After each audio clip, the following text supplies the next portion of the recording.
Madame, Monsieur, bonsoir. Merci de nous suivre depuis la présidence où le chef de l'État se prête une fois de plus à l'exercice de l'entretien télévisé. Un an d'accession au pouvoir, plusieurs chantiers entamés, d'autres poursuivis, des changements dans la configuration diplomatique des relations et ce qui retient encore plus l'attention des Burkinabés, le volet sécuritaire et l'espoir, Monsieur le Président, que votre arrivée au pouvoir a suscité. Nous évoquerons autant de sujets et bien d'autres. Bonsoir, Monsieur le Président. Bonsoir. Et pour mener à bien la tâche qui nous a été assignée, je suis avec mes confrères Patenema Oumar Ouedraogo des éditions Sidoya et Ismaël Ouedraogo de la télévision Burkina Info. Bonsoir, chers confrères. Bonsoir, Lutte. Bonsoir, Monsieur le Président. Bonsoir. Bonsoir, Lutte. Bonsoir, Monsieur le Président. Excellence, cela fait une année que vous êtes dans le fauteuil présidentiel. Jeune capitaine de 35 ans qui ne s'était pas tracé un destin politique. Et depuis votre arrivée, à l'image des récents événements que nous avons connus, chaque jour pratiquement a été jalonné par des questions d'État. Excellence, comment est-ce que vous vous sentez aujourd'hui et comment est-ce que vous vivez tout ceci ? Depuis le premier jour, nous avons dit que nous avons été révoltés par des faits, ce qui a conduit donc à entreprendre ces actions. Le peuple a bien voulu, depuis ce jour, nous confier donc la destinée de cette nation, chose que nous assumons pleinement. Certes, ce n'était pas l'objectif, comme vous l'avez signifié, mais la mission est sacrée, on nous l'a confiée et nous avons juré de mener à bien cette mission. Donc, on se sent de plus en plus réconforté tant que le peuple est avec nous. Et cette mission va la mener à bien. Les derniers événements, Monsieur le Président, c'était les 26 et 27 septembre, avec notamment ce qui s'est passé au Burkina Faso. Vous avez fait un tweet en disant « Je rassure de ma détermination à conduire la transition à bon port, en dépit de l'adversité des différentes manœuvres. » Alors, comment vous vivez ces événements, ces multiples rebondissements contre votre pouvoir? Il faut d'abord signifier que, comme je dis, l'itinéraire emprunté est difficile. Nous avons une lutte à mener contre l'impérialisme. Et l'impérialisme, ce n'est pas uniquement ceux qui sont à l'extérieur, c'est surtout les valets locaux sur place. Ce sont des choses que nous vivons depuis le premier jour. Mais bon, on s'était dit que c'est logique, lorsque nous nous sommes révoltés, 2 mois, 3 mois, certains peuvent ne pas être contents, jusqu'à 6 mois on observait. Mais à un moment donné, il faut que les gens arrêtent. Ça continue, on a mis en garde plusieurs fois. Et ben, on ne peut pas concevoir qu'un an après que le peuple ait choisi son itinéraire, que nous sommes dans une nouvelle configuration, que des gens s'opposent à cela. Est-ce à dire que c'est la tolérance zéro désormais contre toute personne qui s'aventurerait à déstabiliser votre pouvoir? Ne dites pas notre pouvoir, je dirais toute personne qui voudrait, c'est-à-dire se mettre en travers de la marche de ce peuple-là. Il n'y aura pas de sentiment. Ça, c'est terminé. Nous avons assez sensibilisé, nous avons assez parlé aux gens. Et voilà. Ce n'est pas comme si on ne les connaît pas. Nous les connaissons. Certains sont venus ici, nous les avons dit. On vous flatte. L'impérialisme n'a pas d'amis. Peut-être que certains se sentent obligés parce qu'ils ont peut-être des serments qu'ils ont prêtés avec les impérialistes et il les faut aller au bout. C'est fini. C'est fini. Monsieur le Président, des sous-officiers, des officiers aujourd'hui, est-ce que toutes ces arrestations ne montrent pas qu'il y a un malaise au sein de notre armée au Burkina Faso? Pas de malaise. Ce sont des individus manipulés. Voilà. Il n'y a pas de malaise. Les hommes se battent au front. Il n'y a aucun malaise. Et si vous regardez ceux qui sont dans ces situations-là, ce n'est pas forcément des gens venus du front. Donc des Burkinabés se battent. On ne peut pas concevoir que d'autres qui sont à l'arrière, ils se permettent de rentrer dans certains projets. Et en fait, il faut reconnaître que les impérialistes, ils sont très malins. Ils peuvent prendre quelques individus avec qui ils traitent, et ces individus se sentent obligés d'aller au bout parce qu'ils sont menacés aussi. S'ils ne vont pas au bout, ce qu'ils ont pris ou bien les serments qu'ils ont prêtés avec eux, ils auront des problèmes. Mais ils vont embarquer d'autres personnes dedans. C'est peut-être que les gens soient intelligents. Mais voilà, il n'y a pas de problème majeur. Tout le monde ne sera pas d'accord, mais ça fait partie. Excellence, l'un des gros sujets d'intérêt pour la population, c'est bien la question sécuritaire, la sécurité et la défense. Une année après, le Burkina qui continue d'essuyer de lourdes attaques, comme on l'a vu à Conakry il y a quelques semaines. Alors, 53 morts, ce fut énorme, Monsieur le Président. On aimerait un peu comprendre ce qui s'est réellement passé. Les batailles, il y a des morts. Mais 53, on trouve ça trop. Sûrement que quelque chose n'a pas fonctionné. Les enquêtes sont en cours aussi. S'il y a des choses qui n'ont pas fonctionné à notre niveau, qu'on puisse régler ça rapidement. Mais il faut reconnaître que Combri, c'était une action audacieuse. C'était très audacieux parce que c'est une zone qui a été abandonnée, qui était sous contrôle terroriste. Donc, vous savez très bien, depuis 2021, personne n'y a mis pied. Il faut y aller. Toutes ces zones où on est absent depuis des années, nous allons y aller. Ce sera des batailles très dures, il faut s'y attendre, mais nous sommes là pour ça, il faut qu'on y aille. Alors pour rester dans cette région, Tangaï c'est une des communes rurales qui a été reconquise il n'y a pas très longtemps, avec à la clé l'installation d'une base militaire et même le retour des populations. Sur le terrain, vous pourrez le constater. Voilà. Il y a des choses même que nous voyons souvent qui ne nous plaisent pas forcément. Parce qu'il arrive que certains communiquent, on a reconquis tel village, les gens ont rejoint. Peut-être que d'autres personnes contestent ça, notamment sur vos plateaux télé. Mais ça constitue des victoires pour vous. C'est symbolique en termes de victoire pour vous, naturellement. Je suis d'accord, oui. Mais vous voyez ce qui se passe. Lorsqu'il y a ce débat-là, d'autres disent oui, c'est reconquis, d'autres disent non. Les villageois se mettent à se filmer eux-mêmes dans leur village pour prouver que c'est reconquis, et les voilà au marché, ainsi de suite. Bon, nous, dans notre stratégie, je dirais, ça ne nous plaît pas trop. Nous voulons que ça... Ceux qui veulent le constater, ils peuvent aller sur le terrain. Il y a des zones aujourd'hui, vous partez, vous circulez. Donc c'est mieux que les gens aillent constater. Mais on ne veut pas que les gens s'exposent en se filmant et puis en montrant. Le Premier ministre a dit il y a quelques mois qu'on était à 60% de couverture du territoire. Quelques mois plus tard, nous sommes à 1 an de votre pouvoir, du MPSR2. Vous pouvez quand même donner une idée de la reconquête du territoire burkinabé à l'ensemble des citoyens qui nous regardent. Il n'y a pas cette partie du Burkina où nous ne pouvons pas mettre pied. Les populations de Djibo, de Dori qui nous regardent diront nous sommes sous blocus, il faut des convois pour venir vers nous. Oui, même si demain nous sommes à 100%, on fera peut-être des escortes, on va protéger nos itinéraires. Parce que c'est une guérilla, c'est une guerre. 2, 3, 4 individus sortent et voilà, commettent des dégâts sur quelques camions et puis ils disparaissent. Et voilà, donc on va toujours protéger nos itinéraires, on va toujours escorter nos commerçants et tous ceux qui se déplacent. Alors l'une des plaintes, c'est le temps que ça met. Je prends l'exemple de la ville de Nouna qui a été ravitaillée rien que le mardi, mais là on a mis pratiquement 1 mois pour ravitailler cette localité-là. Bon, peut-être le délai est dû peut-être aux conditions du terrain. Avec la saison, peut-être c'est pas facile. Et la planification des missions, donc dans ces situations-là, c'est pas aussi simple. Mais ce sont des choses qu'on va rattraper. Alors, Excellence, une année après votre arrivée au pouvoir, est-ce que, au regard de la configuration des choses dans la lutte antiterroriste, vous êtes toujours dans la pensée que les armes seules suffisent à vaincre le phénomène? Nous ne sommes pas dans les armes seules. Nous sommes dans la communication aussi, n'est-ce pas? On a fait comprendre que nous connaissons le problème et que les gens devraient s'abstenir de se lancer donc dans ces mouvements-là, parce qu'on sait ce qui a amené les gens à prendre les armes, éventuellement à rejoindre les camps de ces criminels-là. Ça, c'est de la communication. On a assez communiqué pour les dire, de se soustraire de cette lutte-là, parce que nous savons ce qui a amené ça. Voilà. On a sensibilisé beaucoup, ça fait une partie. Les armes, ça fait bien sûr partie, mais il y a le développement aussi. Donc nous avons lancé les deux volets en même temps. On crée de l'emploi, on crée des opportunités. C'est ça l'objectif. Est-ce que les Burkinabés qui ont pris des armes contre leur pays, vous êtes prêts à faire des démarches, même si elles sont souterraines, parce que le retour de la paix n'a pas de prix? Démarches souterraines, je ne sais pas. Je parle des négociations éventuellement ou des dialogues avec certains Burkinabés. On ne les connaît pas. Qui les connaît? On ne les connaît que lorsqu'ils apparaissent avec les armes et voilà. Donc, on ne sait pas avec qui on va dialoguer. C'est pour ça justement qu'on parle sur les antennes, pour que chacun puisse comprendre que ce n'est pas la bonne formule et qu'ils doivent arrêter. Mais si les gens ne déposent pas les armes, Voilà. On passe par la manière des armes aussi. Alors, il y a environ 5 mois, vous disiez que la guerre était au stade de l'introduction. Alors, à ce jour, la guerre est à quel niveau?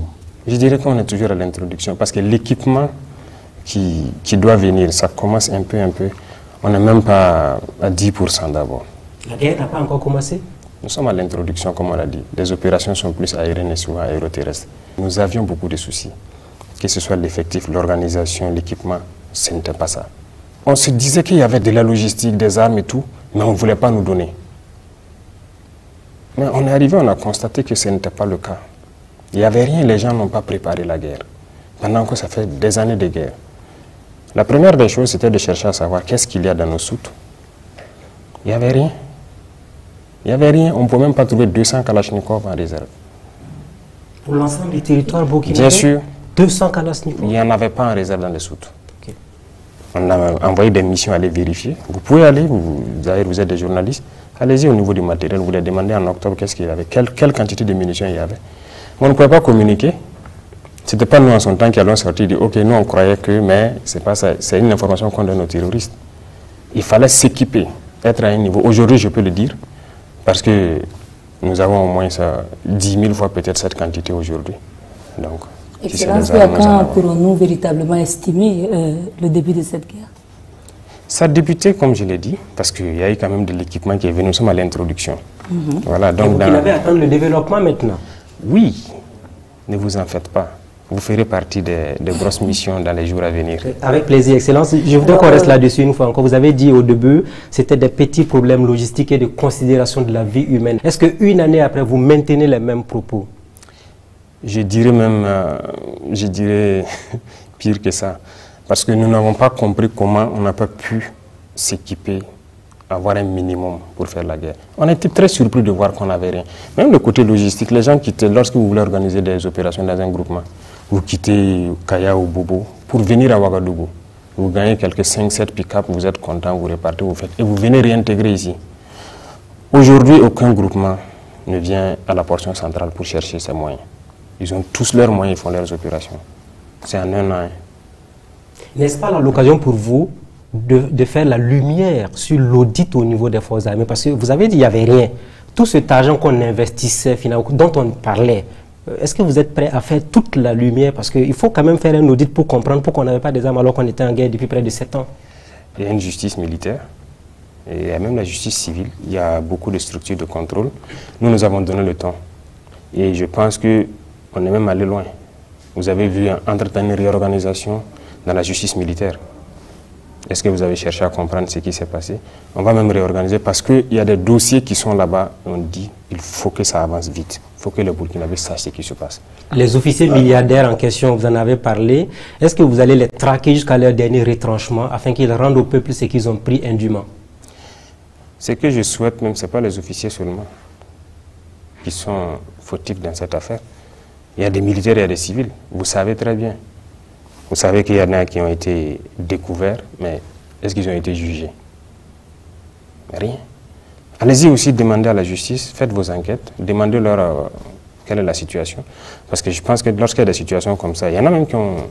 Voilà, il y a des structures de lutte contre la corruption qui ont porté plainte contre certains individus dans ce pays, allant dans ce cadre-là, mais il n'y a rien eu, non.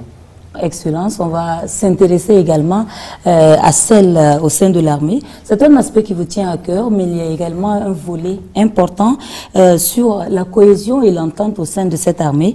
Bien avant votre arrivée, plusieurs observateurs avaient fait cas de division et de gestion clanique au sein donc de notre armée. Mythe ou réalité? Et si réalité, est-ce que vous êtes parvenu à restaurer la cohésion?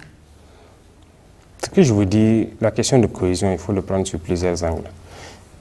D'abord, on a dit une armée qui combat par, non, on aime dire par cotisation, c'est compliqué. Quand on dit unité, je pense que c'est du français. L'unité, ça fait un. Mais l'armée, c'est des unités. Mais on n'avait pas d'unité en tant que telle. Juste quelques unités constituées. Donc, il fallait se réorganiser. Aujourd'hui, nous avons plusieurs bataillons. Des hommes qui sont ensemble, qui se connaissent très bien et qui travaillent ensemble. Ça, déjà, la cohésion commence par ça. Lorsque vous êtes ensemble, vous vivez ensemble, vous affrontez les terrains ensemble, vous ne pouvez qu'être unis.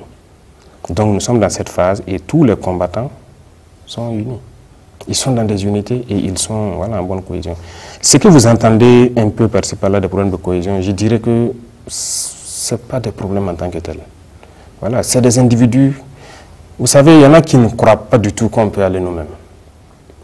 Pour vous dire clair, lorsque nous avons décidé de nous séparer de certains partenaires, il y a des officiers qui ont carrément écrit, les fiches sont là. D'autres sont venus nous voir, on ne va pas tenir un mois. Tant que en fait, ils sont pessimistes, ils ne croient même pas en eux. Donc ces gens vont véhiculer des messages. Voilà, en ville et tout, il y a problème de cohésion, on n'est pas d'accord avec ça. Non, on tient. Quel avenir pour la gendarmerie nationale?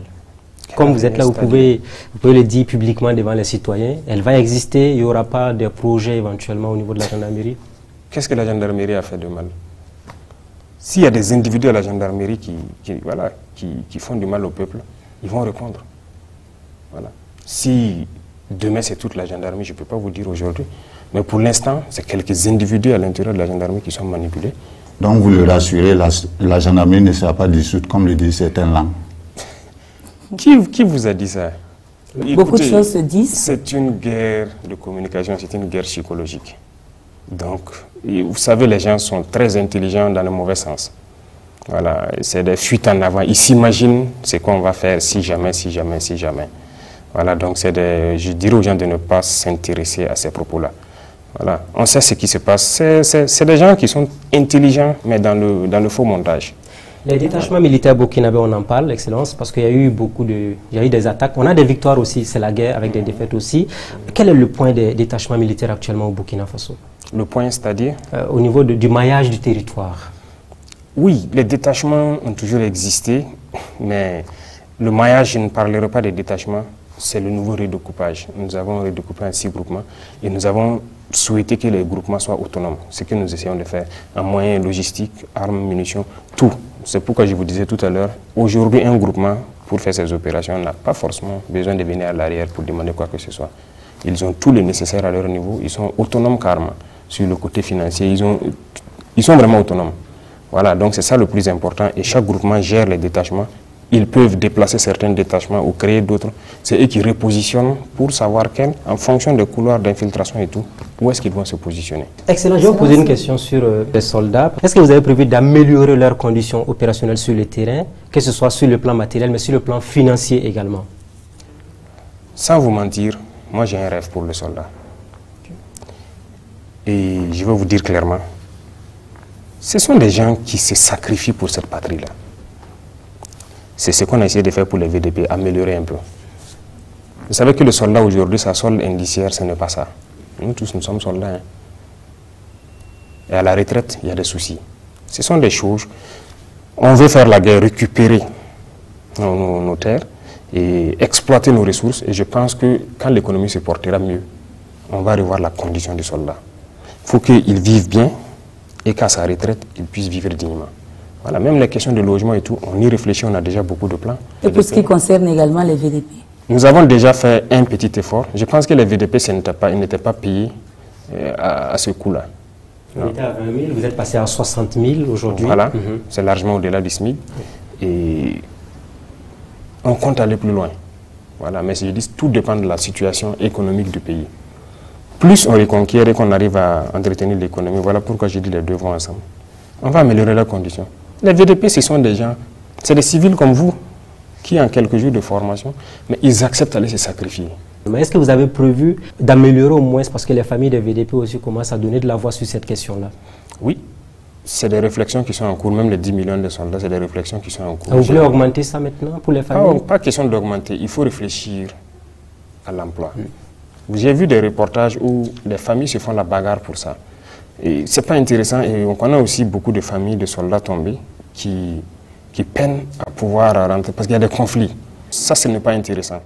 Il faut qu'on réfléchisse à une formule pour que ça puisse bénéficier à la famille du soldat. Et on va réfléchir à la même formule pour les familles des VDP. Une formule juste qui ne va pas heurter les sensibilités africaines parce qu'il ne faut pas que l'argent soit objet de division. Excellence, l'opinion s'intéresse également à la coordination du travail sur le terrain entre FDS et VDP parce que de plus en plus, on a le sentiment que les VDP tombent beaucoup plus au front. Et l'opinion aimerait savoir comment est-ce que tout ceci est organisé. Il y a une bonne collaboration. Pour la plupart du temps, tout se passe très bien. Ils évoluent ensemble. Voilà. C'est quelques localités où il n'y a pas de... C'est rare qu'il y ait des localités où il n'y a pas de FDS. Soit il y a la police, il y a la gendarmerie, il y a des localités où il y a l'armée. Donc ils sont encadrés sur la plupart des opérations. Mais ce n'est pas une statistique à faire comme ça, parce qu'ils sont peut-être plus nombreux que l'armée. Plus nombreux que l'armée. On a plus de VDP que de militaires. Vous croyez qu'on a combien de soldats? Quel était l'effectif de l'armée avant que nous en arrive? Allez-y chercher. Si cette année seulement on a fait un recrutement de quoi? 11 000 soldats. C'est totalement une armée. C'est parce qu'on avait un problème d'effectif. Alors, est-ce que vous êtes arrivé d'entendre que les VDP ou les FDS refusent d'aller au front? Refuser d'aller? Oui. Jusque-là, on n'en a pas vu le cas. Je pense qu'ils sont plus motivés à partir. Quand on a commencé la formation des VDP, et il y a quelque chose même qui se passe qui est très intéressant depuis qu'on a commencé à former les VDP nationaux et tout. Il y a des militaires même qui veulent évoluer aux côtés des VDP, qui veulent aller avec eux. Et il y a beaucoup de bataillons mixtes qui sont en constitution actuellement et ils s'entraînent. Il y a des militaires et VDP ensemble, ils s'entraînent durement et ils partent. Donc il y a de l'engouement quand même. Et quand on veut les envoyer quelque part, voilà, ils n'hésitent même pas. Actuellement, tous ces VDP qu'on a recrutés, formés, vous savez qu'au début, on se disait qu'ils n'allaient pas supporter le gilet et tout ça là. Bon, quelqu'un qui n'est pas habitué, qui n'est pas... Voilà, ça peut faire bizarre. Mais ils ont demandé à avoir les gilets casques. Certains croyaient qu'on n'allait pas avoir pour tout le monde parce qu'on a vu la polémique se monter. Tous ont des gilets, des casques, des trucs de protection, tous. Et ça les motive en fait, tout ça, à se lancer. On a des jeunes qui dorment à la place de la nation, qui ont même lancé des messages au capitaine Traoré pour dire « Nous, on veut défendre notre pays, la pluie, le vent nous trouve là-bas. » Vous êtes au courant de ces jeunes-là? Qu'est-ce que vous avez prévu pour eux? Oui, je crois qu'entre-temps, on m'a rendu compte, je ne sais plus, il y a 1 mois de cela ou 2 mois, qu'il y a des jeunes justement qui dormaient donc, à la place de la nation pour défendre. L'instruction a été donnée donc de les prendre et on m'a rassuré, soit ils ont fini leur formation, ils sont toujours en formation. On les a récupérés, mais bon, on avait dit aux gens de patienter parce qu'on allait lancer encore. Voilà. Mais je ne sais pas s'il y a toujours de l'affluence. Voilà. Mais il faut reconnaître que les Burkinabés sont engagés pour défendre leur terre. C'est ça le plus important, et c'est cet éveil-là qu'on cherchait. Les gens ont compris et on rend grâce à Dieu. Et aujourd'hui, que peut-on faire comme point du recrutement et de la formation des contingents? Oui, je vous disais que cette année seule, quand on prend l'armée des terres, on est à 11 000 qu'on a recrutés. La plupart sont en MCO. Ce qu'on dit MCO, c'est les phases avant l'engagement. Ils font une mise en condition opérationnelle, c'est-à-dire un entraînement particulier intensif. Donc, quand ceux-là vont s'engager, voilà, on pourra passer au développement. Côté gendarmerie, il y a eu des gendarmes auxiliaires qu'on a décidé de recruter. La première vague a fini 1400, il y a au moins 1500 encore, donc ils étaient 3000 en tout. Côté eaux forêt aussi, vous avez dû remarquer, il y a un recrutement spécial de 4000 qu'on a lancé. Même au niveau des policiers, je pense que vous avez vu leur réorganisation. Voilà, on a regroupé en Goumi. Voilà, c'est ce qu'on appelle le groupement mobile d'intervention, qui sont déployés un peu partout, à qui je rends hommage d'ailleurs au passage, qui sont engagés, fortement engagés, parce qu'avant ils n'avaient pas peut-être un certain type d'équipement qu'on refusait de les donner. Actuellement, ils ont tout. Donc voilà, on recrute et on réorganise et on avance. L'Assemblée nationale a donné son quitus pour l'envoi d'un contingent au Niger. Alors est-ce que cela ne contribue pas à disperser les forces au niveau du Burkina? Non. Je pense que le débat s'est tenu là-bas et les arguments ont été assez suffisants. Lorsque vous devez défendre le périmètre de cette table, vous ne restez pas normalement sur la table pour défendre. Vous partez au-delà. Si nous on avait soutenu le Mali depuis les années 2012, si on avait soutenu le Niger, vous croyez que le terrorisme serait arrivé là? Je ne pense pas. On est resté bras croisés, ça n'arrive qu'aux autres. D'ailleurs, c'est ce que beaucoup d'États autour font aussi. Je crois que ça ne va pas les arriver. Non, on fait des erreurs. D'abord, donc, sur ce point seulement, la meilleure manière donc, de se défendre, c'est d'aller un peu au-delà. C'est d'ailleurs l'argument que certains États occidentaux avancent, qu'ils viennent ici pour combattre le terrorisme, pour que ça n'arrive pas chez eux. Et l'autre chose, c'est quoi? C'est un peuple frère qu'on veut agresser. Il n'y a pas de raison que nous reste les bras croisés. Si on laisse déstabiliser le Niger, tout le monde a suivi pour la Libye. C'est ça qui a déversé toutes sortes d'armes ici. Et voilà, le terrorisme s'est amplifié. On va encore laisser le Niger se désintégrer. Il faut qu'on raisonne, non? Excellence, en dehors de la question de la solidarité africaine que vous êtes en train d'évoquer, la question fondamentale qui se pose, c'est est-ce que nous avons véritablement ces moyens d'aller au secours du Niger? Est-ce que nous ne sommes pas nous-mêmes déjà suffisamment affaiblis? Est-ce que nous avons les moyens, y compris en hommes, en finances et en vivres? Quand on parle là-bas, ce que je vous ai expliqué, ce n'est pas forcément le Niger qu'on parle de défendre, c'est pour nous-mêmes d'abord. Il faut qu'on les aide. Si le Niger est déstabilisé, le Burkina, c'est foutu. Aujourd'hui, nous arrivons déjà avec... On n'est pas déployé d'abord, mais on fait beaucoup de choses ensemble.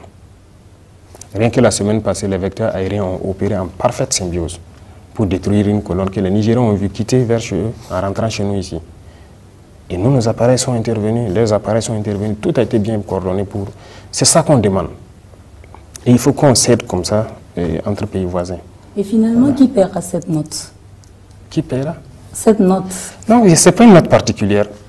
De toute façon, sur notre territoire, on fait des opérations. Il n'y a rien de particulier si les soldats se retrouvent de l'autre côté de la frontière pour faire la guerre. Le 16 septembre 2023, donc, il y a eu la création de l'AES, l'Alliance des États du Sahel. Est-ce là un processus vers la fin de la CEDEAO ou le retrait de ces trois pays de la CEDEAO pour une certaine autonomie? L'AES, c'est une défense en commun. Nous avons décidé d'unifier nos espaces. Aujourd'hui, peu importe la situation au Niger, aussi au Burkina ou au Mali, on peut bénéficier l'un comme l'autre du soutien de ce partenariat-là. Donc c'est ça d'abord le plus important pour nous, parce que nous, ce qui nous préoccupe, c'est la question de sécurité, nous sommes en guerre, et c'est ça qui nous préoccupe d'abord. Le reste, ça viendra. La CEDEAO et l'AES? La CEDEAO est là. Jusqu'à preuve de contraire, on n'a pas quitté la CEDEAO, mais l'AES est une alliance de défense. Que peut-on retenir de l'état de nos relations avec la Côte d'Ivoire lors des changements intervenus au Niger et avec les différentes décisions de la CEDEAO? On a vu deux pays qui ont adopté des postures totalement différentes. Il n'y a pas de problème particulier. Je pense que même demain, les peuples burkinabés et ivoiriens, on est ensemble. Il n'y a aucun problème. Mais les politiques peuvent différer, comme sur ce cas précis où ils ont décidé, les politiciens ont décidé une certaine posture. Nous sommes dans une certaine posture. Mais de toute façon, voilà, chacun réfléchit. Le souci, c'est la population qui paye le coût, qui prend le coût. Jusqu'à preuve de contraire, ça n'affecte pas la population. Je pense que certains pays ont décidé d'aller intervenir au Niger. Ouais, ils peuvent y aller. Ça n'affecte pas la population. Nous avons aussi décidé de protéger nos frères nigériens. Donc, on va renforcer leur armée en cas d'agression. Voilà, c'est le peuple nigérien que nous... Parce que lorsqu'il y a une agression armée, il y a forcément des dommages. Et voilà pourquoi nous disons que nous soutenons l'armée du Niger pour protéger leur population, parce que c'est leur, c'est leur mission principale. Le cas ivoirien, toujours un instant, Monsieur le Président. Est-ce que depuis que vous êtes président, vous avez reçu du matériel ou de l'argent de la Côte d'Ivoire? De quoi? De l'argent ou du matériel de la Côte d'Ivoire, de façon transparente? Alors, du matériel, oui. Il était question de faire une opération à nos frontières communes. On n'avait pas assez d'armes pour équiper notamment toutes les unités qui étaient là-bas, parce que nous on avait des commandes, mais on avait des soucis. C'est en ce moment, je pense que les autorités ivoiriennes ont décidé de nous venir en appui. Pas de contribution financière de la Côte d'Ivoire vers le Burkina? Contribution financière, ça sera la bienvenue. Je pense qu'on a un fonds de soutien patriotique. Si, de relation de coopération avec un pays. Si demain... Est-ce que vous pouvez nous dire qu'il n'y a pas de nuage entre les autorités burkinabées et celles de la Côte d'Ivoire de façon pragmatique? Nous avons vu certaines sorties et nous essayons nous-mêmes de comprendre. Jusqu'à preuve de contraire, je ne pense pas que les autorités burkinabées ont fait des sorties pour agresser verbalement ou quoi que ce soit les autorités ivoiriennes. Mais nous avons vu par contre des sorties d'autorités ivoiriennes. On a vu les sorties du président de l'Assemblée, on a vu beaucoup d'autres choses qui malheureusement ont parlé du Burkina négativement, mais nous n'avons pas répondu. Voilà, parce que nous avons jugé que c'est des opinions d'individus, mais ce n'est pas l'opinion du peuple ivoirien. Voilà, donc on a décidé, mais jusqu'à preuve de contraire, ici, il n'y a pas une seule autorité qui a fait une sortie parlant de la Côte d'Ivoire. Une lucane sur les Burkinabés qui vivent en Côte d'Ivoire. Vous, en tant que président, est-ce que vous avez un message à leur adresser? Parce que beaucoup sont intéressés à rentrer au pays pour lutter, pour défendre le territoire ou encore financièrement apporter leur contribution. Beaucoup sont déjà rentrés, qui sont sur le terrain. Et, comme vous dites, financièrement, beaucoup ont contribué. Beaucoup continuent d'envoyer leur contribution à travers le fonds. Et il n'y a pas longtemps, les opérateurs ivoiriens sont venus ici même, ils ont fait un congrès, ils ont contribué. Donc vraiment, on les remercie, on les encourage. C'est de la Côte d'Ivoire seulement? Non, non, non, beaucoup de la diaspora. Ça, il faut le reconnaître. C'est ce que j'ai dit, nous avons beaucoup apprécié le réveil. Le réveil, voilà, l'éveil de conscience et tout. Les gens aiment leur pays, ils aiment leur patrie, et peu importe où ils sont, ils pensent toujours au pays. Ça, moi, j'ai beaucoup apprécié. Et cette année seulement, si vous comptez le nombre de fois, ceux de la diaspora qui ont eu des congrès ici, c'était vraiment très bien. Et à chaque fois, ils viennent et ils contribuent. Donc, ce n'est pas la Côte d'Ivoire seulement, tous les Burkinabés de l'extérieur, on les salue. Monsieur le Président, quelque fait marquant de notre diplomatie, c'est la cristallisation des relations entre le Burkina Faso et la France et notre rapprochement avec la Russie.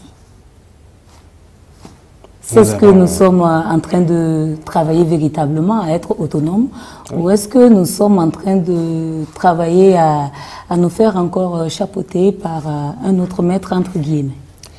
Un autre maître, c'est trop dit. Je ne pense pas que dans l'histoire de la Russie, par exemple, la Russie n'a jamais colonisé un pays ici. Vous êtes d'accord avec moi?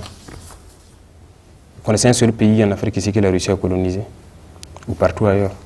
Donc, il ne faut pas comparer d'abord les deux. Les vérités d'hier peuvent toujours être celles d'aujourd'hui. Pas évident, mais c'est pour vous dire que nous avons suivi l'évolution de notre pays avec un partenariat.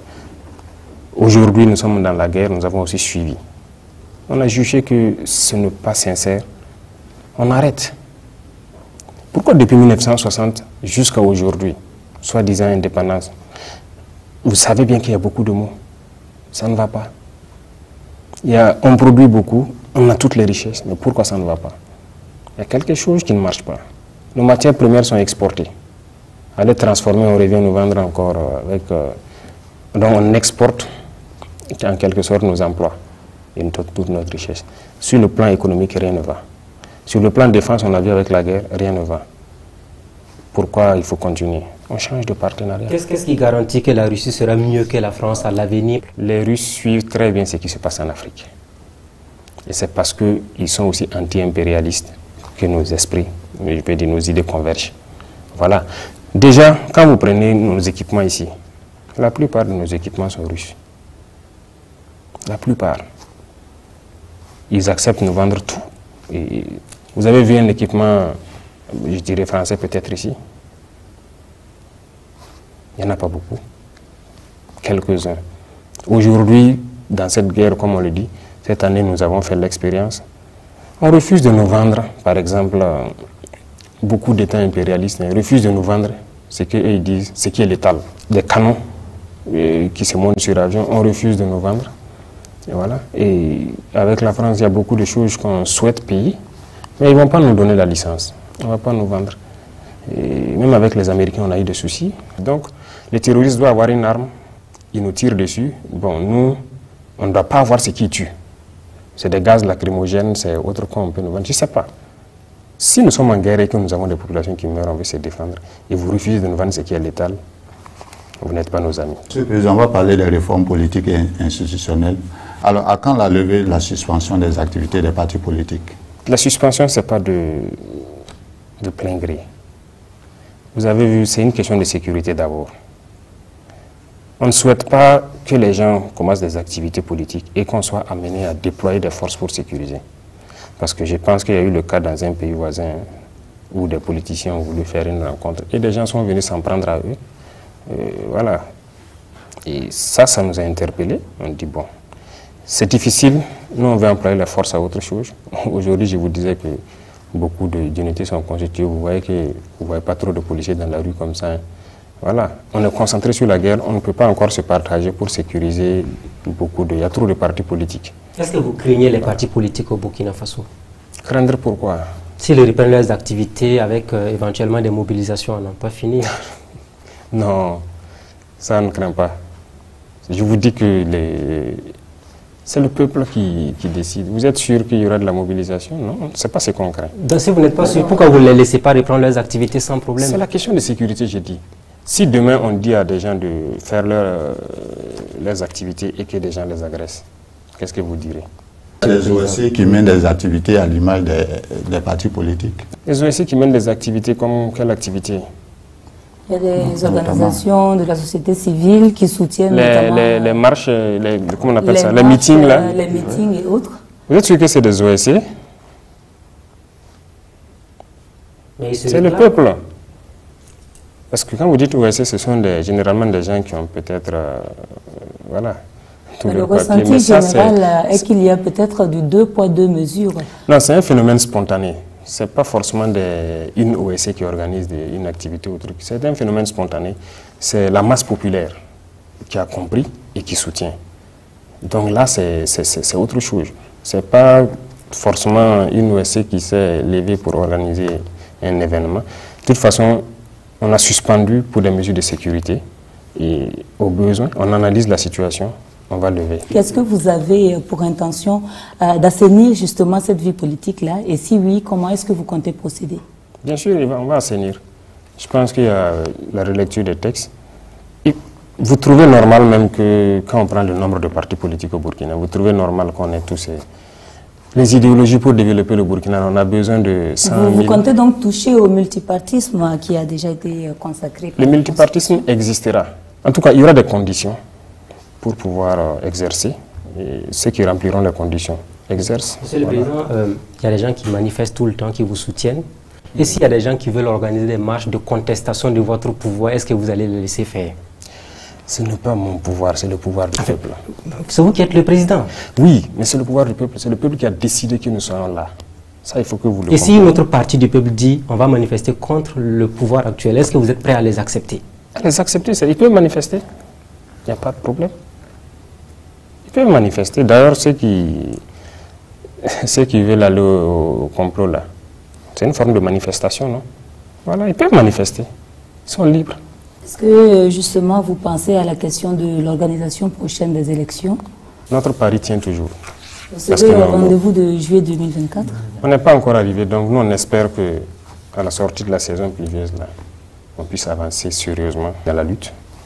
Et voilà, s'il plaît à Dieu. Excellence, ce n'est pas juillet 2024, mais vous le savez, gouverner, c'est prévoir.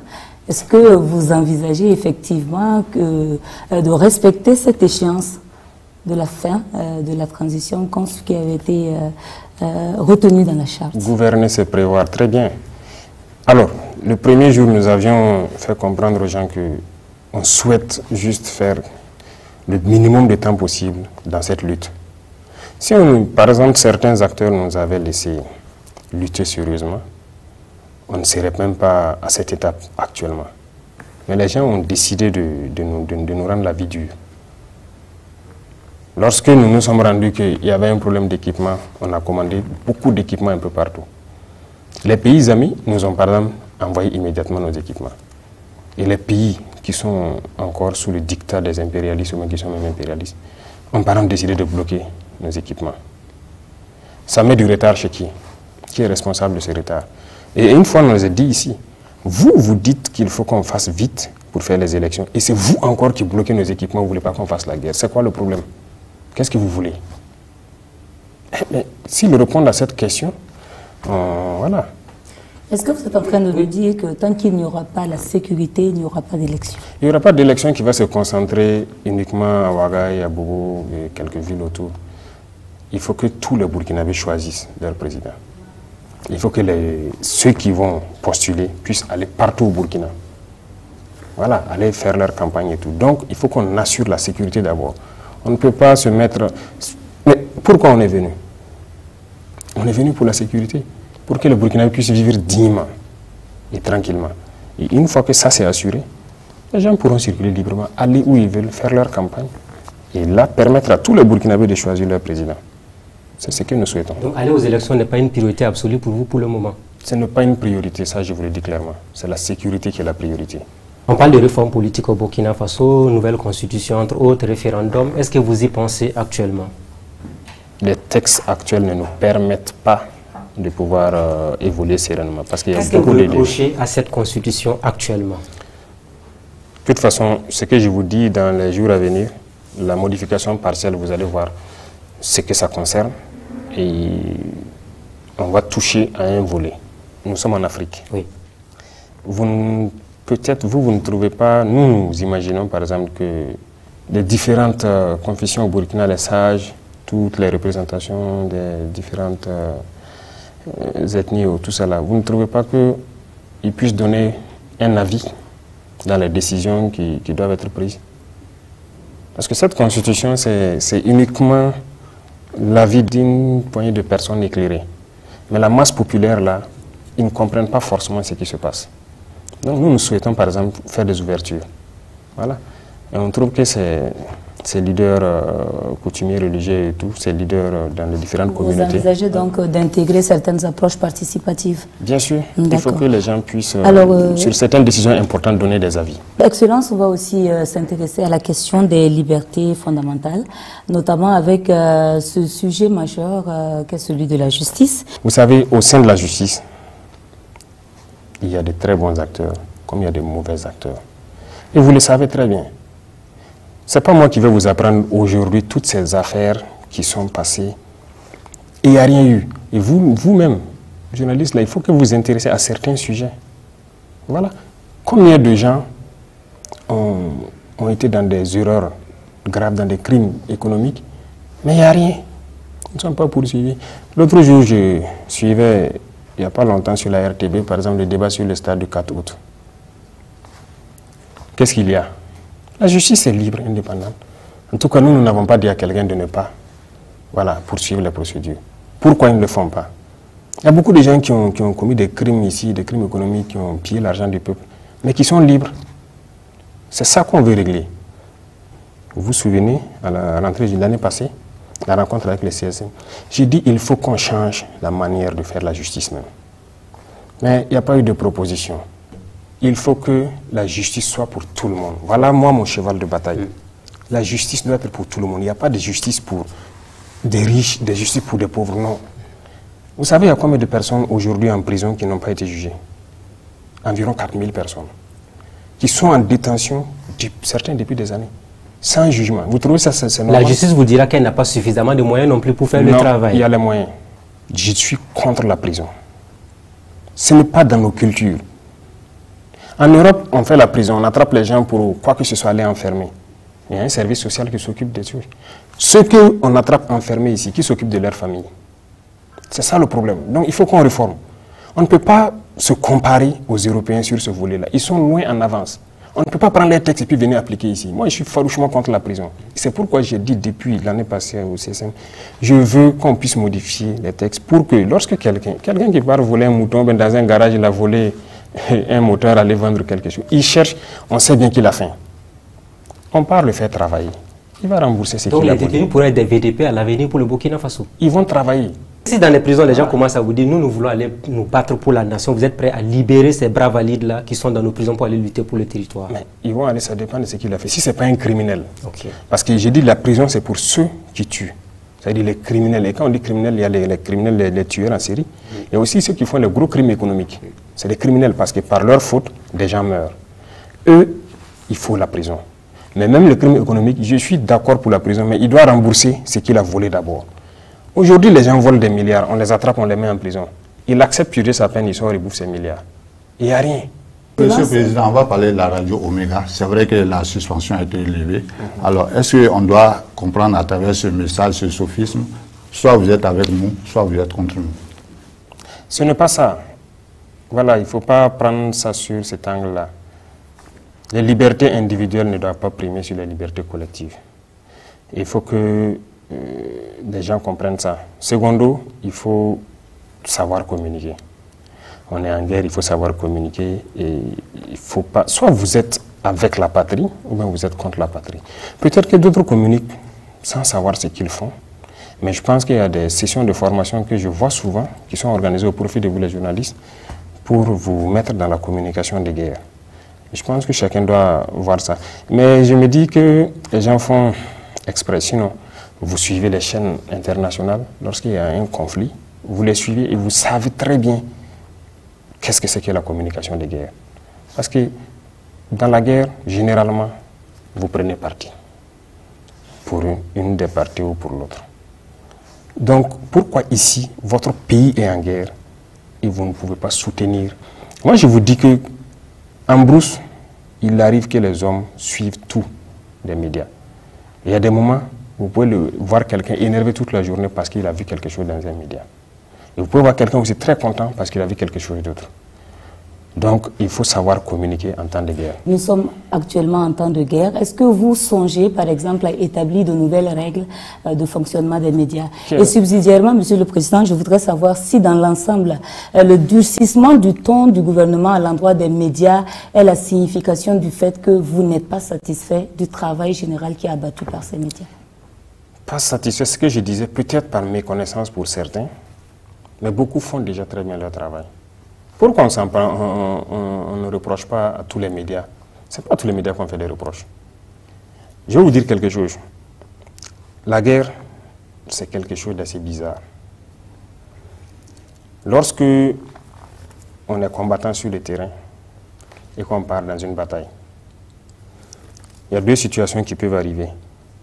Vous remportez la bataille sans investir les lieux, ou bien vous remportez la bataille, vous investissez les lieux. Ça veut dire que quand vous investissez, vous pouvez voir tous les dégâts que vous avez causés. L'ennemi que vous avez tué, le matériel que vous allez remporter, en tout cas tous les détails, et vous repartez. Lorsque vous gagnez une bataille et que vous avez tous les détails, c'est de l'extase. Vous êtes très content. Et ça vous motive à aller demain, à repartir à l'offensive. Ça, c'est très important. Ok, l'ennemi, ce sont des combattants. Ils réagissent de la même façon. Aujourd'hui, il est très difficile pour eux de venir mener des batailles contre nous et investir les lieux. La plupart du temps, dès qu'ils viennent, ils tirent, ils ramassent leur corps et ils fuient parce qu'ils ne veulent pas rester que les vecteurs aériens viennent les trouver sur place. Ça veut dire qu'ils ne savent pas très souvent qu'est-ce qu'ils ont causé comme dégâts. Lorsqu'on donne à l'ennemi ces informations, ok, vous êtes venu aujourd'hui, vous avez fait tant de dégâts, ça l'encourage à revenir et à reprendre. Et vous savez bien que même ceux-là qui ont créé la liberté d'expression dans leur guerre, on ne communique pas sur certaines choses. Mais il faut reconnaître aussi que quand même les médias ont beaucoup aidé à améliorer les conditions des soldats sur le terrain. Parce que si ça ne se savait pas, beaucoup de choses, vous êtes président aujourd'hui, peut-être qu'il y a des choses qui se passent sur le terrain dont vous n'avez pas connaissance, et les médias peuvent être là pour critiquer, pour que ça puisse changer dans le bon sens. On préfère que si vous avez une information qui concerne les soldats sur le terrain, que vous puissiez écrire et venir. Venir à quel niveau? La direction du protocole est là. Oui. Vous prenez contact. Votre porte est ouverte à tout le monde, sans problème. À tout le monde. Il y a beaucoup de... Moi, j'ai reçu des journalistes ici, même de Omega. La porte est ouverte. Tant qu'on a le temps, on a la capacité. Ce n'est pas qu'on est contre quelqu'un ou quelque chose, non. Tant qu'on a le temps, on reçoit tout le monde. Si on n'a pas le temps, on vous dit de déposer vos propositions au niveau de la direction. Voilà. Il y a certains à qui on a dit d'écrire leurs propositions et puis venir déposer. S'il y a des choses qui ne vont pas, en quoi est-ce que vous partez dire c'est quoi l'objectif? Non. Donc, si les gens ne savent pas, s'il y a des propositions concrètes et que, ou bien il y a des constatations sur le terrain qui concernent la vie des soldats, il ne faut pas exposer ça à l'ennemi. Venez, vous écrivez, vous venez. S'il y a le temps même, on vous reçoit en même temps. Vous exposez la situation et on vérifie. Donc vous n'avez aucun problème avec les médias burkinabés? Aucun. Excellence, il y a aussi la réquisition. C'est un nouveau mot qui est rentré dans le quotidien des Burkinabés, tant il est perçu comme une épée de Damoclès qui plane au-dessus de la tête des citoyens.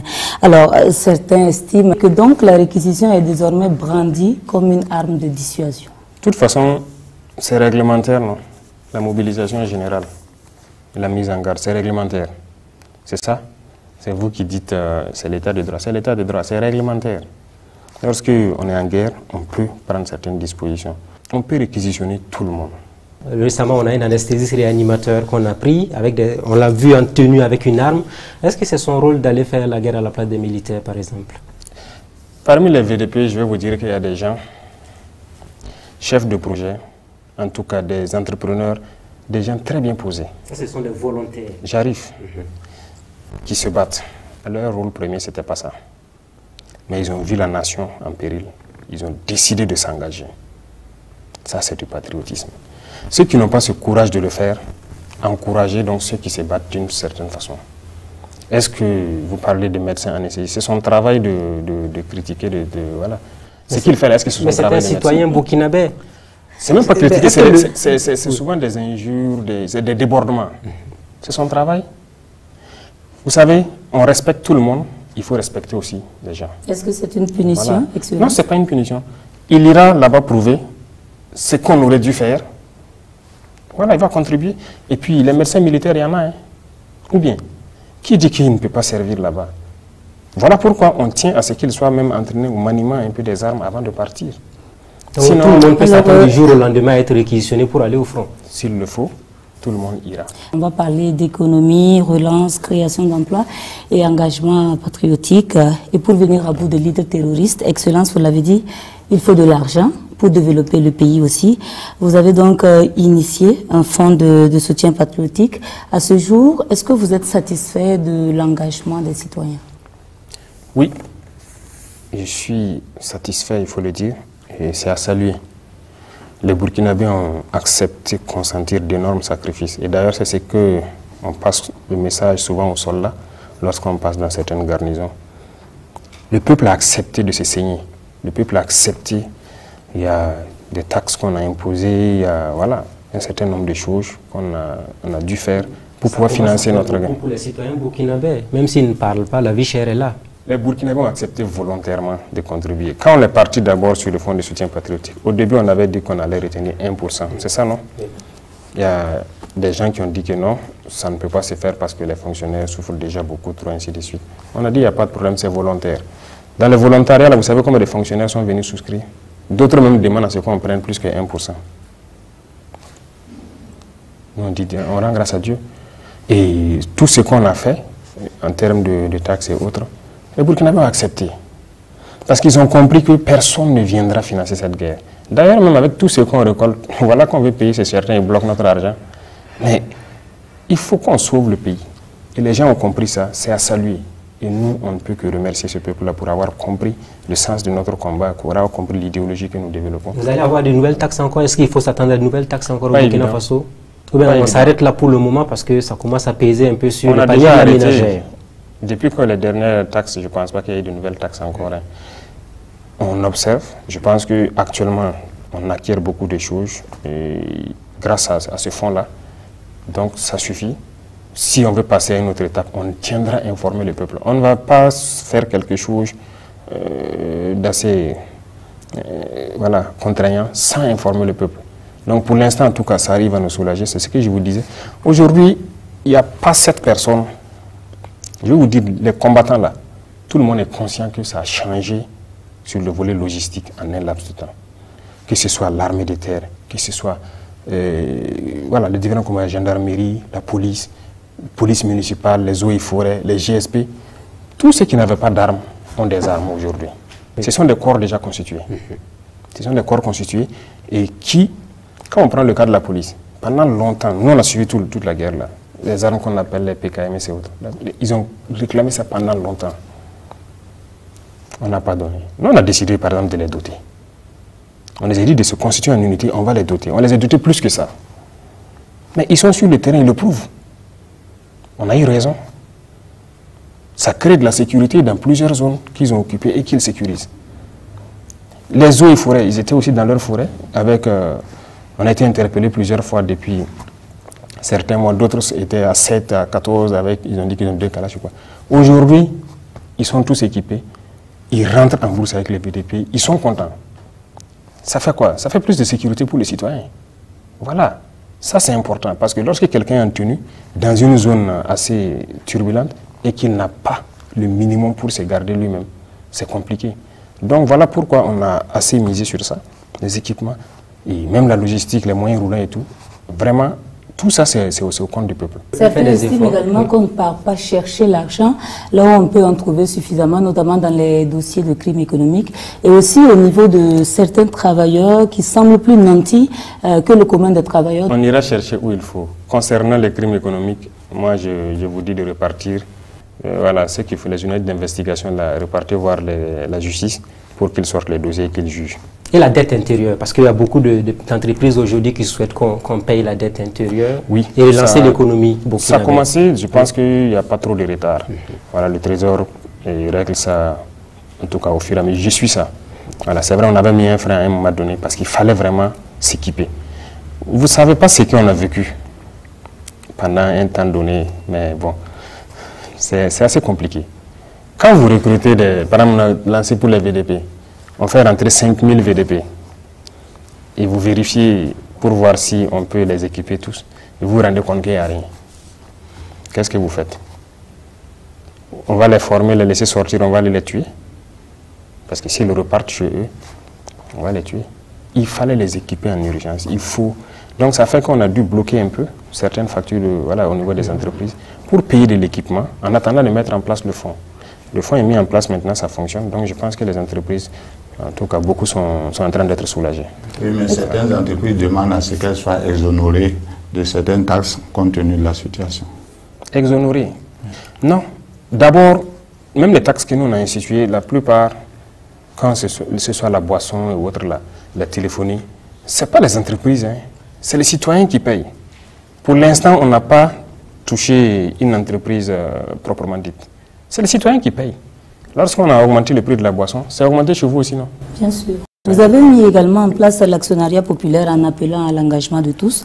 Et récemment, vous étiez à Bobo pour la pose de la première pierre d'une usine de transformation de la tomate. Peut-on en déduire que l'initiative se porte bien? Oui.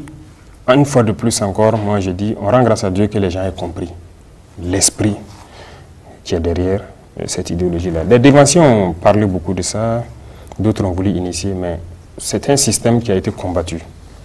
Pourtant, c'est un système qui marche. Nous, ça nous fait mal de voir aujourd'hui. Vous êtes déjà allé sur un site d'orpaillage, voir dans quelles conditions les jeunes Burkinabés travaillent. Le courage qu'ils ont de faire ça. Par exemple, on veut semi-mécaniser ça un peu, pour qu'au moins ils puissent soustraire le maximum de leur labeur et que ça puisse aller de façon un peu plus mécanique. Ça fait partie des missions de l'APEC. Tout ce qu'on produit ici, vous êtes d'accord qu'on produit tout ce... Quand on prend les produits de première nécessité, l'huile, le lait, comment je vais dire, même ces pâtes de tomates qu'on a. Vous trouvez normal que nous, on cultive l'arachide, le soja, le sésame, tout ça, nos noix de karité, tout exporté, et ensuite payer encore l'huile de l'extérieur? Est-ce que c'est normal? Vous trouvez normal qu'on laisse nos producteurs produire la tomate, que des gens viennent d'ailleurs, la caisse qu'ils pouvaient vendre à 30 000 ou combien? On paye à 1000 francs, on part, on transforme en pâte, on revient nous vendre. Non. Ça va, on a réfléchi, on a pensé. Il faut qu'on ait beaucoup d'entreprises de ce genre-là, pour la transformation, pour la mécanisation, pour en tout cas beaucoup de choses. Comment financer? On a pensé à ce modèle. Et le peuple finance. Est-ce que vous avez des garanties que cet argent va bien être utilisé pour éviter éventuellement que les gens souscrivent et que l'argent se retrouve éventuellement détourné? Je suis ça de près. Voilà, ce qui a mené d'ailleurs à pouvoir poser la première pierre et commencer la construction de la première usine. Et ça continue. Donc celui qui va voler 5 francs d'un Burkinabé dans cette affaire, il sera face à vous. Hein, c'est ça que j'appelle un crime. Oui. Voilà. Ça, ce n'est pas tolérable. Et je pense que ceux qui sont au niveau de l'APEC le savent. On a fait d'ailleurs une visite là-bas dernièrement. On ne peut pas s'amuser. Et d'ailleurs, les citoyens suivent ça aussi. Tous ceux qui souscrivent, voilà, ils suivent. Il y a des plateformes, si ce n'est pas déjà prêt, où les gens pourront suivre les souscriptions et l'évolution. Et ça évolue très bien. Et depuis un temps donné, on est très satisfait. Ça, vraiment, on remercie beaucoup le peuple qui a compris, que ce soit le Burkina de l'intérieur, surtout de la diaspora aussi, parce qu'il y a carrément un bureau qui s'occupe de la diaspora. Et ça se porte très bien. La production agricole va mobiliser 3000 militaires et des PDI. Alors pour la production de 190 000 tonnes de céréales et de légumes. Alors le problème est que ça s'inscrit dans une période bien définie, 2023-2024, alors qu'il y a jusqu'à plus de 2 millions de Burkinabés qui sont frappés par l'insécurité alimentaire. Alors quel est votre commentaire? Oui, l'initiative est lancée et ça se porte très bien. On a pu faire le point. Je pense que même ils ont dit qu'ils vont faire un point encore au peuple ces jours-ci. Ça se porte très bien. C'est d'ailleurs au-delà de nos attentes en termes de superficie qu'on voulait emblaver et tout. Et les militaires et VDP participent. Voilà. C'est l'autosuffisance alimentaire qui est en ligne de mire. Ça, c'est l'objectif. Il faut qu'on y arrive et c'est possible. Pendant combien de temps éventuellement dans vos prévisions? Alors, il a dit tout de suite que l'initiative c'est 2023-2024.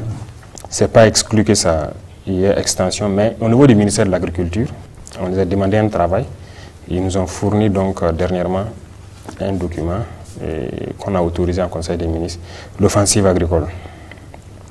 C'est là-bas en fait que ça sera plus large parce que c'est le ministère qui doit s'occuper de ça par vocation. Donc ça aussi ça sera lancé tout de suite. L'objectif c'est d'atteindre l'autosuffisance alimentaire en tout cas à l'horizon 2025 et ça sera piloté par le ministère. Ce sont des initiatives qui visent en tout cas à occuper la jeunesse qui enquête également d'emploi. Et lors de la commémoration de la journée internationale, vous aviez lancé un appel à l'entrepreneuriat. Quelle est votre vision, Excellence, pour cette jeunesse? On a encouragé l'entrepreneuriat bien avant d'être là-bas. Je pense que il y a les conseils des ministres avant où vous avez vu que les PME, par exemple, on a travaillé à élaguer beaucoup de taxes autour. C'est pour encourager les gens parce que nous avons de la chance d'être aussi de vivre dans la masse populaire. Les jeunes qui veulent créer des petites entreprises, souvent se retrouvent confrontés à beaucoup de sortes de taxations. Ils n'arrivent pas à ça. Accès au marché. Il y a beaucoup de jeunes qui créent. Après, voilà. Ils n'ont même pas accès au marché public et autres. C'est des problèmes à n'en pas finir. Tout ça, on a facilité. Oui. Donc, j'ai dit d'élaguer tout ce qui est taxe autour. Et l'accès au marché aussi. Et voilà, on a facilité beaucoup de choses actuellement. On continuera de le faire, c'est pour encourager les jeunes à entreprendre et pouvoir les accompagner. Et d'ailleurs, dernièrement, c'est ce qui a amené à rencontrer donc les banquiers là, où on les a demandé, on attend toujours, qu'ils nous fassent des propositions. Même s'il faut que l'État puisse trouver des garanties pour que les jeunes puissent avoir les prêts à des taux vraiment acceptables dans les institutions financières pour se lancer. Il le faut. Sinon, si on ne va rien changer... Mais certains jeunes aussi ont eu à prendre des prêts, ils n'ont jamais remboursé. Il y en a qui ont pris des prêts pour faire autre chose. Est-ce que vous allez vous doter de toutes les garanties pour éviter également ces mêmes erreurs de par le passé qui ont été commises? C'est vrai, c'est réel. Il y en a qui ont pris, bon, peut-être par inconscience ou truc, mais on mettra tous les garde-fous. Et puis surtout, il faut les accompagner. Il ne faut pas juste donner un prêt et puis bon, le laisser comme ça. Il y a beaucoup, actuellement donc au ministère de la Jeunesse, il y a des fonds qui donnent les prêts. Dès le début, on a demandé donc la situation des fonds. On a vu réellement qu'il y a beaucoup de prêts non remboursés. Voilà. Donc, nous avons dit de mettre un mécanisme en place, de sorte que lorsque les jeunes viennent pour demander les fonds, il faut les aider d'abord à bien modeler leur projet. Une fois que ça c'est fait, il faut les accompagner. Donc, il y a beaucoup de structures qui sont mises en place, que le ministère est en train de mettre en place, vous avez suivi, pour accompagner donc ceux-là qui amènent les projets. Il ne s'agit pas de les donner les fonds et il se débrouille. Il faut l'accompagner, il faut le conseiller, il faut le guider et les trouver des débouchés aussi. Donc c'est ce travail-là qu'on est en train de faire pour que ce soit un tout. Pour qu'on les... Sinon, si vous les donnez, bon, ça, il peut être tenté de faire autre chose que ce même pourquoi il est venu chercher donc le prêt. Alors, Excellence, on est pratiquement au terme du temps, en tout cas qui nous était imparti, mais on aimerait avoir très rapidement quelques réactions de votre part par rapport à certains sujets d'actualité. Tout à l'heure, on a évoqué le cas du stade du 4 août, 11 milliards comme somme initiale, des travaux engagés, non homologués par la FIFA, beaucoup à refaire et bien évidemment, une facture qui va s'agrandir avec ce que nous avons comme amenuisement de nos ressources financière. Qu'est-ce que ça vous fait comme ressenti lorsque vous entendez toutes ces choses? Non, c'est peinant. Je pense que ce n'est pas le seul cas. Il y a beaucoup de situations comme ça, des marchés qui ont été passés, voilà, des montants pas possibles, et puis le travail. Vous avez vu la route de Koudougou, par exemple. Ça existe dans ce pays-là. C'est ce que, là encore, j'interpelle voilà, nos amis de la justice, de s'auto-saisir de certaines questions et de faire la lumière. Là, on a demandé toute la situation au ministre, qui nous a amené clairement la situation. Et je pense qu'il a été sur... c'est à la RTB, non? Voilà, ils ont eu un débat. Oui, il vous a dit clairement, non? Ça n'a rien respecté comme procédure. On ne sait même pas... Mais nous, on attend aussi d'être éclairés. Est-ce que les gens vont aller en prison pour ça? Ça dépend de la justice. Parce qu'on m'a dit que des gens avaient été interpellés, auditionnés et puis relâchés. Monsieur le Président, le souci était qu'il avait même du mal à pointer du doigt les principaux responsables. Il n'y a pas du mal si les gens font leurs enquêtes. Il y a des responsables qui étaient là, qu'on les interpelle. Il y a forcément un responsable. Lorsqu'il y a une dépense au niveau du gouvernement, il y a un responsable forcément. On ne peut pas, la dépense ne s'est pas faite toute seule. Donc, il ne faut pas, si les agents n'ont pas été mêlés et que ça a été fait dans une bulle, il faut qu'on retrouve cette bulle-là. Qui a fait et a ordonné? C'est tout. Donc moi, j'invite les gens à aller jusqu'au bout, qu'ils continuent les enquêtes et qu'ils disent la vérité au peuple. Qui a fauté, qui a dilapidé de l'argent parce que la CAF n'était pas au courant. Voilà pourquoi ils sont venus trouver qu'ils ont fait un travail bâclé. Il faut reprendre. Monsieur le Président, une autre question. La presse avait fait cas de la lettre de votre prédécesseur Paul-Henri Sandaogo Damiba qui souhaite rentrer. Vous avez reçu la lettre de Damiba en question? Oui. Il veut quoi exactement? C'est comme vous l'avez dit. Rentrer au pays. Est-ce que vous allez lui faciliter la tâche pour qu'il rentre au Burkina? On n'a pas dit à quelqu'un de quitter le Burkina. Ça, il faut qu'on soit clair là-dessus. Donc, il est libre de rentrer quand il veut. Mais on n'a pas de garantie. Des garanties? Quelle garantie? C'est un citoyen. Donc, il rentre au pays quand il veut. Certains étaient partis avec lui, ont compris après, ils sont revenus. Mais lui aussi, il peut revenir quand il veut. Une année après votre arrivée au pouvoir, est-ce qu'on peut espérer à ce que vous fassiez, vous procédiez à la mise en place d'un gouvernement d'union nationale? Parce qu'on voit que, en tout cas, il y a certains caciques ou certaines compétences, certaines anciennes compétences qui ont été mises à l'écart jusque-là.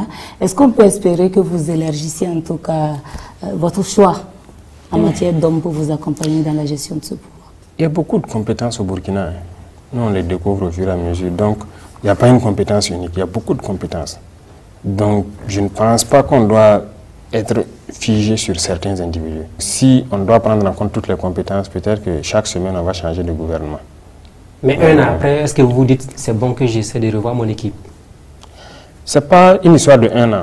À tout moment, c'est combien de mois après on a fait le premier remaniement? À tout moment, on a des objectifs qu'on donne. Si ce n'est pas atteint. L'autre question, Monsieur le Président, est-ce que vous pensez à l'après-présidence du Faso? Vous avez dit au début que vous n'aimez pas le pouvoir parce que c'est des problèmes. Un an après, est-ce que vous dites que cette affaire-là finisse vite pour que moi je reparte dans ma vie militaire sans angoisse, sans contrainte? C'est comme vous l'avez dit, en venant ici, nous, on n'est pas venu dans cet objectif. Mais à présent, le peuple nous a confié une mission. Et nous avons juré de ne pas trahir le peuple. Et nous accomplissons notre mission. Ce qui va venir après, ça ne nous regarde pas. Parce que si vous pensez à votre avenir, vous ne pouvez pas gouverner nos États-là. Ça, je peux vous assurer. Si vous pensez à votre avenir, si vous avez peur, vous ne pouvez pas gouverner nos États-là. Vous voulez rester président à vie ou qu'est-ce que vous vous dites? Président à vie, vous pensez que c'est possible? Ah, mais tout Ce est n'est possible. pas le souhait de quelqu'un. Bon, c'est vrai qu'on le voit ailleurs. Hein. Vous allez vous fatiguer à un moment donné. Est-ce que vous êtes déjà fatigué? Non. Tant que moi, je vois le peuple debout, on n'est jamais fatigué. Je vous dis que c'est une vie difficile. Et voilà pourquoi j'ai dit, si vous pensez à votre vie ou bien vous pensez à l'avenir, vous savez combien de compromissions on vient pour nous faire ici? Combien de propositions? Si nous on pensait à l'avenir, peut-être qu'aujourd'hui on serait déjà des multimilliardaires. Parce qu'il y a tellement de gros contrats. On vous envoie des valises souvent? Pas des valises. Je vais vous donner deux ou trois exemples. Quand vous prenez l'aéroport de Donsin, on vient vous négocier avec vous, il faut signer pour qu'on vous donne par exemple 5% sur les 30 ans. Si j'accepte, imaginez ça fait combien de milliards? On ne va pas hypothéquer l'avenir de notre patrie là pour ça. On n'est pas venu pour ça. Vous prenez l'hôpital de radiothérapie là, c'était mort, c'était fermé. Bogodogo. Voilà. Pendant qu'on nous a aidé à avoir ça pour soigner les cancers ici. Voici des choses où on a eu des propositions. Et puis c'est des Burkinabés, hein, des milliardaires burkinabés qui sont venus nous faire des propositions voilà. Si on les donne pour qu'ils en fassent une clinique, on aura, c'est sur toute la vie, hein, tel pourcentage dedans. On dit non, nous on veut réouvrir ça pour que ça serve aux Burkinabés. On a eu beaucoup de visites, on a eu beaucoup de propositions. On dit on ne veut pas. Et c'est réouvert actuellement. On soigne gratuitement les cancers des enfants. Cancer de prostate et de sein, c'est gratuit. C'est les autres cancers qui sont payants. Il y a beaucoup d'autres cas comme ça. Donc c'est pour vous dire, si vous pensez à l'avenir, vous, votre propre avenir, vous ne pouvez pas diriger nos États. Il y a la pression. On vous fait toutes sortes de pressions, des menaces, du tout. Mais nous sommes là pour le peuple. Donc vous avez des insomnies au quotidien? Insomnie? Pas d'insomnie, parce que nous n'avons pas peur. Vous n'avez pas peur? Non. Excellence, une année après être arrivé dans le fauteuil présidentiel, d'adresser un mot à l'ensemble de la population avant qu'on ne referme donc ce temps d'échange. Le mot qu'on peut adresser, c'est remerciement. Remerciement pour la confiance placée en nous et remerciement pour la confiance placée à l'idéologie que nous sommes en train de développer. Remerciement pour leur esprit panafricain, parce qu'il faut reconnaître que le peuple, si nous sommes dans un esprit de révolution panafricaine et que le peuple soutient, ils sont dans le même esprit. Donc nous ne pouvons que les remercier pour tout ce qu'ils font. C'est une confiance qu'on a. Sinon, on n'aurait pas lancé la PEC et puis avoir des souscriptions. On n'allait pas lancer les fonds de soutien et avoir des souscriptions. Le peuple a eu confiance en nous. On peut les rassurer que nous n'allons jamais briser cette confiance.